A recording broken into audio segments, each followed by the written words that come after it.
The hostess looked me up and down, smiled the kind of smile that doesn't reach the eyes, and said, "The service entrance is around the back, hon." I was wearing a $400 blazer. I didn't correct her. I just smiled back, said, "Of course," and walked around to the side door of the Maplebrook Suites like she'd asked. The October air was cold enough that I could see my breath. I stood there for a second, outside the door I technically owned, and almost laughed. My brother's engagement party was happening 40 feet away, behind floor-to-ceiling windows I'd had installed 2 summers ago during a renovation that nearly broke me. Inside, I could see the warm glow of the event space, the white orchid centerpieces my sister-in-law-to-be had insisted on. She'd called 4 times about those orchids, and about 60 people in cocktail attire who had no idea the woman standing at the side entrance in a good blazer was the one paying the hydro bill. I pulled out my phone and texted my operations manager. "Going in through the side tonight. Don't say anything to the staff." He replied immediately. "Again?" I sent back a thumbs up and pushed open the door.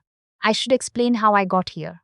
Not to this door, to this moment in my life where being mistaken for catering staff at my own brother's engagement party was somehow funny instead of devastating.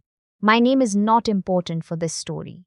What matters is that 3 years ago, at 31, I bought a struggling boutique hotel in Kanata with a business loan that made my accountant physically wince, and I turned it into something. The Maplebrook Suites now had 4 stars, a solid reputation on TripAdvisor, a dining room that got a mention in Ottawa Magazine, and a waiting list for weekend event bookings that stretched 4 months out. I had 12 full-time staff, a seasonal team that swelled to 20, and a general manager named Perry who ran the day-to-day. While I focused on the second property, I was quietly negotiating outside Gatineau. I was also, to most of my family, just the one who does something with hotels. My brother, who worked in software sales and wore the same expensive watch to every family occasion, thought what I did was basically glorified innkeeping. His words, not mine, said once at Christmas, with a laugh that was supposed to soften it. It didn't. My mother was proud of me in a vague, distant way, the way she was proud of things she didn't fully understand. My father got it. He'd run a small hardware business for 30 years, so he understood margins and payroll and the specific kind of exhaustion that comes from owning a thing. But my father had retired to Kelowna and communicated primarily through forwarded news articles and occasional phone calls on Sundays. And then there was my brother's girlfriend, soon to be fiancée, soon apparently to be my sister-in-law. I want to be fair here. In the beginning, she was perfectly fine to me, polite. A bit cool maybe, the way some people are when they're sizing you up and don't have enough information yet. She worked in commercial real estate in downtown Ottawa, which she mentioned often enough that I understood it mattered to her. She drove a leased Audi. She had opinions about wine that she shared without being asked. None of that would have bothered me. People are who they are. What started bothering me was the way she talked to my brother about me when she thought I wasn't listening. The first time was at a family dinner at my parents' old house in Barhaven before they moved. I'd gone to the kitchen to help with dishes and I heard her quietly in the hallway. "Does she actually make money at it though? Like real money?" "Because boutique hotels in Kanata." She trailed off with a tone that finished the sentence for her, a skeptical little exhale. My brother said something I couldn't hear. She said, "I'm just saying if she needs help, we know people." I stood there with a dishcloth in my hand and decided not to say anything. Filed it away, kept smiling at Sunday dinners. The second time was when she asked me, in front of her mother, who was visiting from Mississauga, if I'd considered pivoting to something more stable. She said it like she was being helpful. Her mother nodded like I was a rescue project. I said I was pretty happy with where things were going. She said that's the spirit and reached over and patted my arm. That was 4 months before the engagement party. The engagement party was her idea, obviously. She'd chosen the venue herself, Maplebrook Suites, because she told my brother it had the best event space in the West End and she wasn't settling for a Legion Hall. My brother had told me this with the specific pride of a man who believes his fiancée's high standards reflect well on him. I had nodded and said it was a great space. I did not mention that I owned it. I know what you're thinking. And look, I've asked myself that question too. Why didn't I just tell them?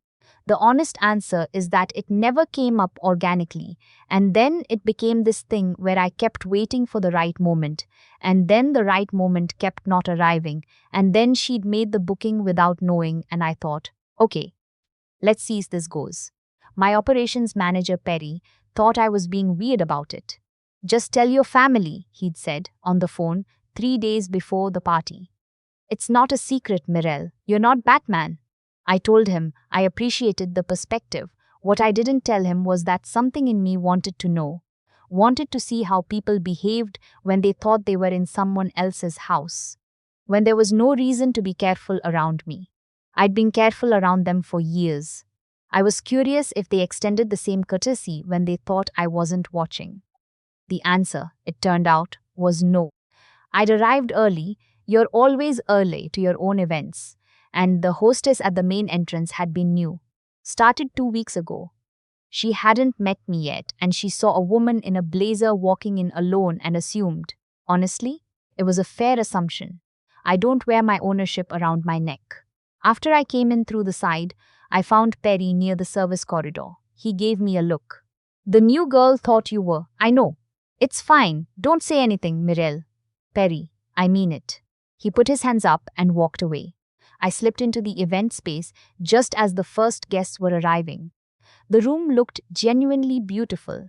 My events team had done a remarkable job with the orchids and the lighting, and for a second I just stood there and felt the quiet satisfaction of watching a space you built from a gutted, water-damaged failure become something people dressed up for. Then my future sister-in-law spotted me from across the room, and her face did something complicated. She crossed the room in that purposeful way she has, the kind of walk that announces itself.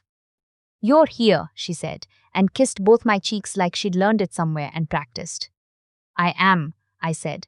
The room looks beautiful, doesn't it? She glanced around with proprietary satisfaction. The venue coordinator has been wonderful, very professional. A small pause. Better than I expected, honestly.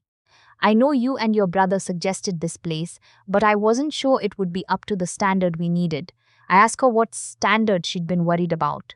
Just you know. It's not exactly the Chateau Laurier. She laughed a little, like she was softening a critique. But it's perfectly lovely for this, I said. I'm glad. She patted my arm again. She had a thing about patting my arm. Then her mother materialized beside her, and the two of them drifted off toward the bar, and I went to find my brother.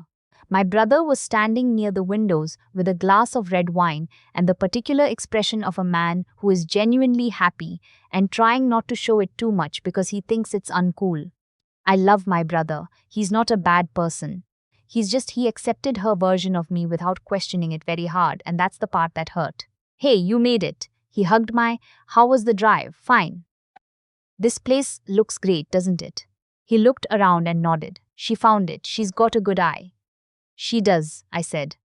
His fiancée's mother found us about 20 minutes later. She was a tall woman with highlighted hair and a silk blouse and the self-assurance of someone who has been the most put-together person in the room so many times she stopped noticing. She was friendly to my brother. She was pleasant to my parents when they arrived. She looked at me in a way that wasn't unfriendly, just assessing.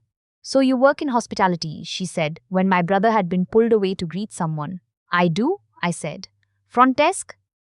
Events, she gestured at the room. I said I was more on the management side. Oh, lovely, she said, in a tone that suggested it was fine but not lovely. It must be nice to work somewhere like this. The perks, I imagine. I told her the perks were pretty good. She nodded and moved on. It's a strange thing, being underestimated. There's a version of it that's enraging, and there's a version of it that's clarifying. That night, it was mostly clarifying. I walked through my own event space and watched people make assumptions, and I took mental notes, and I helped myself to a glass of sparkling water from a passing tray, and I thought about how much I was going to enjoy the next hour. Here's the thing about owning a hospitality business that people don't tell you. You are always working, even when you're not. Some part of your brain is always scanning. Is that server moving too slowly? Is that table set correctly? Why is the temperature in the east corner 2 degrees warmer than it should be? It's not a conscious thing anymore, it's just how I exist in a room. So I noticed the problems before the guest did. The first one was the bar. The bartender we'd brought in for the evening, a contract hire I didn't know personally, was overpouring. Not by a little, by enough that we'd run short on the premium spirits by 9 o'clock if he kept it up. I slipped over, caught Perry's eye, and made a small gesture. Perry handled it without anyone noticing. The second one was the canopy situation. My future sister-in-law had changed the past appetizer order 3 times in the week leading up to the event. I knew because Perry had mentioned it, exasperated after the second change. What she'd landed on was a menu that didn't quite work together and included shrimp that needed to be peeled before they went out on the trays. In the kitchen. By someone. I found myself in the kitchen at one point, not because I planned to be, but because I walked by the door and heard the controlled chaos inside and some instinct pulled me through. The prep team was behind. I took off my blazer, hung it on a hook, and started peeling shrimp. The sous chef, a young woman named, I would later learn, Brit, looked at me with alarm. You don't have to. It's fine, I said. I used to do this. She seemed uncertain for about 30 seconds, then handed me a towel and got back to her station. I peeled shrimp in my own kitchen, in a silk blouse, while 60 people in my event space ate appetizers and assumed I was either a guest who'd wandered in or, more likely, some kind of kitchen help. I thought, the stories I will tell someday. The toast happened just after 8. My brother stood up, and he was sweet and a little nervous and very genuine, and I was reminded of why I love him even when he frustrates me. He talked about meeting her, about knowing, about the particular relief of finding someone who makes life make sense. It was a good toast. People cried a little. His fiancée cried a little, which surprised me in a good way. Her mother stood up after and said a few words, and she was warm and funny, and I thought, okay, she's a real person. She loves her daughter, this is fine. And then her mother, in the middle of her remarks, said something that she probably thought was a compliment. She said, and I know the whole family has welcomed our girl so warmly. Even, she glanced at me with that same assessing look, even the ones who maybe had to grow into it a little. There was a small laugh from a few people. My brother looked at the floor. My future sister-in-law did not correct her mother, even the ones who maybe had to grow into it a little. I took a sip of my water. I thought, okay, it's time. I found Perry in the hallway near the service corridor about 10 minutes later. I'm going to tell them, I said. He looked at me. Now, after the next round of drinks. I want everyone to have a full glass. Perry pressed his lips together in a way that meant he thought this was either brilliant or a disaster. This is your family. I know. Your brother's engagement party. I know, Perry. In your hotel. Yes, I'm aware, he sighed. Do you want me there? I thought about it. Stand near the door, in case anyone needs anything. He gave me the kind of look that said you are something else and went to stand near the door. I waited until the room had settled again, until people were back in their clusters and the music was at a low hum and everything felt comfortable and secure. Then I walked over to where my future sister-in-law was standing with her mother and 2 of her friends from work. Can I steal a minute? I said. She turned to me with the particular expression she gets when she's being patient. Of course! I wanted to say something before the night went too much further. I paused. I should have said it earlier, actually. I'm not sure why I didn't. Maybe I was curious how things would go. Her mother had turned to listen, the way people do when they sense a shift in the air. I own this hotel, I said. Nobody said anything for about 3 full seconds. Sorry, my future sister-in-law said, the Maplebrook Suites. I've owned it for 3 years. I purchased it out of receivership in 2022 and did most of the renovation work myself. My operations manager, Perry, is the one who's been corresponding with you about the event details. I smiled. He said you had a lot of notes about the orchids. Her mother's mouth had done something I didn't have a word for. Her work friend, I heard this later, actually said, oh my God, very quietly. My future sister-in-law looked at me. She looked around the room. She looked at the orchids on the nearest table. She said, you, and stopped. It's a beautiful space, I said, which is what she'd said to me earlier. I'm glad you chose it. I excused myself to by the bar predictably. He saw my face and set down his wine. What did you do? He said, but he was almost smiling. I told her I owned the hotel. He put his hands over his eyes. She didn't know, I said. I should have told everyone earlier. I'm sorry I didn't. He lowered his hands. He looked at me for a long moment. And then he half helps a short for 3 years, just over, and you never, not once. It didn't come up, Mirel. He shook his head. How does that not come up? I said I'd been wondering the same thing. What I didn't say, that I'd watched him nod along while his fiancée called my business perfectly lovely for this, while her mother talked about me like a project, while both of them patted me and looked through me and waited for me to catch up to whatever standard they'd decided I should be meeting.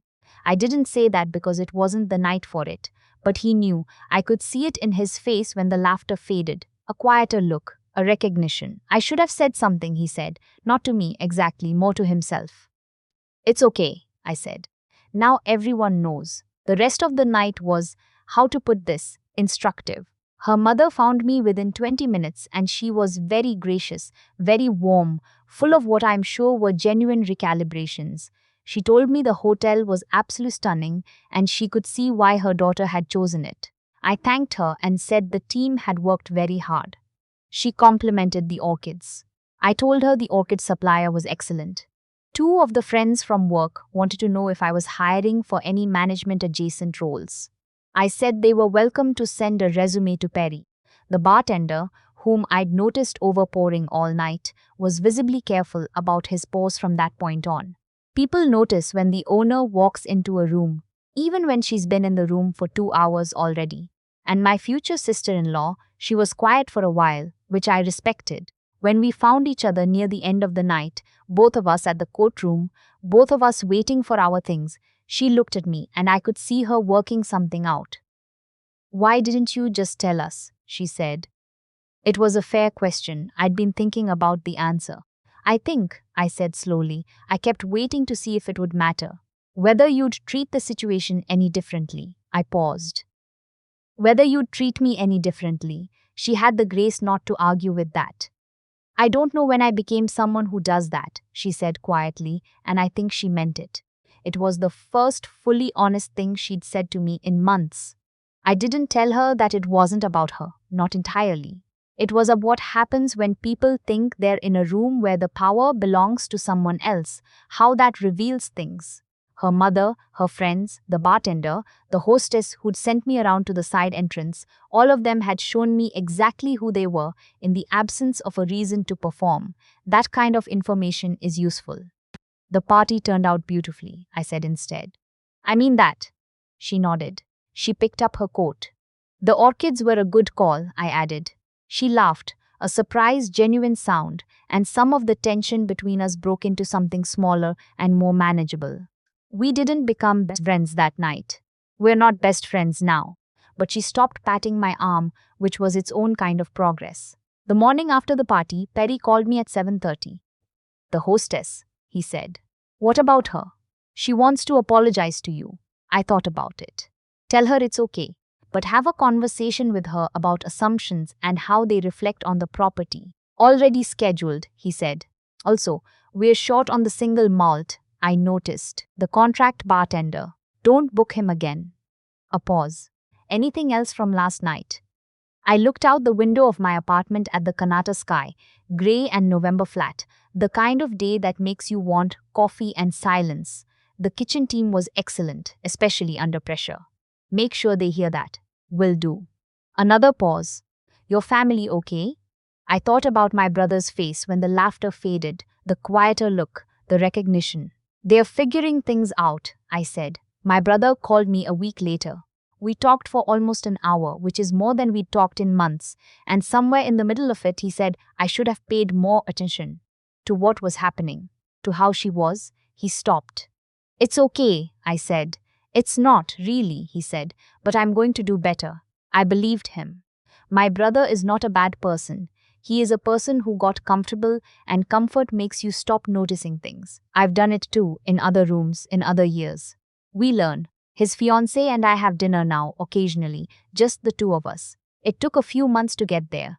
She's sharp, and she's funny when she's not performing, and she's got a genuine passion for her work that I actually respect once I could see it without the performance around it. She's not easy, but neither am I. We're figuring it out.